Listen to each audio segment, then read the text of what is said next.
Look here, y'all. We got a gorgeous Saturday morning swarm removal. Had somebody come over after the fact and put a swarm trap out. Say hello, Jennifer. Good morning. We're up at Jennifer's house. She runs Jeeping the Coast. If you ever into jeeping and cruising on the beach, look up Jeeping the Coast. She got a swarm moved in yesterday, and we're about to get up under there and see what we got to do to take them out. Look, you got a couple of lookers looking at this swarm trap, but they're already in the floor, so they're not going to come out and go to that, especially with it sitting in the sun like that. It's going to be hot in that thing. Yeah, too hot. And I'm going to lay out some cardboard. Look at that cloud of bees right there. I've kind of blocked their entrance. I've disturbed their flyway to their entry just by being here. So they're piling up right there and they're starting to scout spaces down here, and Jennifer's joined me from a distance. We're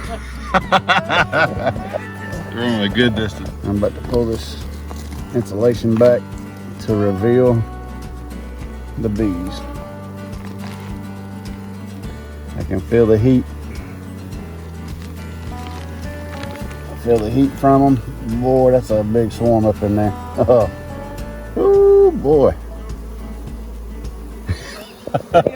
Do what? Just get them and go. Mercy, that's a big swarm. Break these staple points down here. Fold this back so we can get a, oh my goodness gracious. Can y'all appreciate that? I don't know if you can really even see. Let me pick a stinger out real quick and then I'll get back to videoing. They just now started building a little comb right here. So that's where we're at. What y'all think about that now? That's something else, ain't it? See if we can get it out without ripping it. I think I'm going to reach up in there and get it at the base.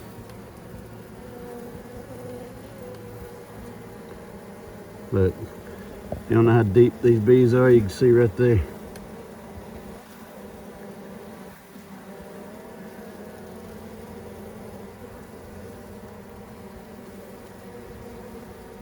Look at that. Just overnight.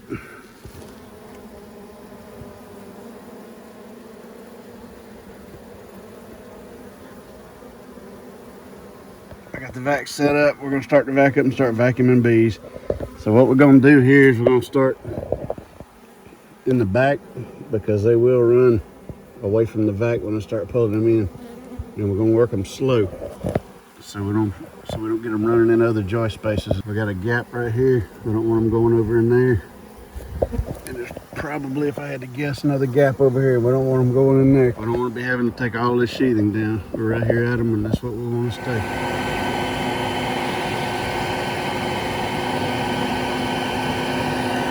Just working them real slow. I don't really care how long this takes, as long as they don't run from me. And if I keep it slow and calm and steady and even,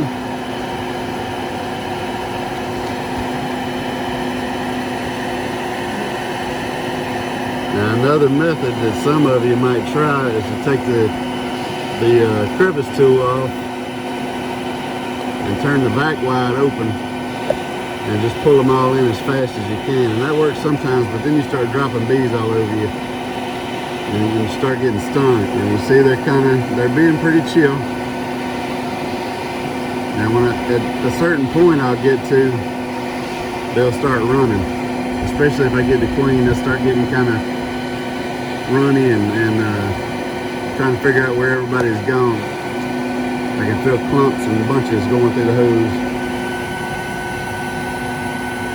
You might be able to hear that when they kind of block up the end of the hose and it'll pull a suction and 500 bees go down at one time.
always got to remember which side is the cage side and which side is the back side. If I open the wrong one, they're just going to go airborne on us.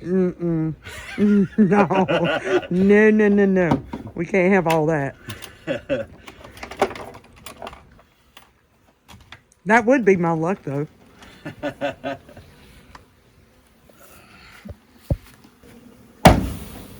Holy smoke. I don't know if you can really even see with the sunlight on them. Yeah. Y'all got to find a new place to live. I'm sorry. Feel the weight of that. So that box by itself weighs about 2 pounds. The rest of that's the weight of the bees. And here's the number. Here's their overnight build right there. So we're done with the removal except for these that are airborne. We'll let them settle down. We'll collect those too. It'll take a little while for these to all settle down. So a lot of them will go to the cage right here. If we leave this sitting in the shade, you don't want to leave it in the sun because they'll just cook them. But if we leave it in the shade, they'll smell the colony and we'll have a whole bunch of them on the screen. But up under the house, there's a gap all the way along the front edge here.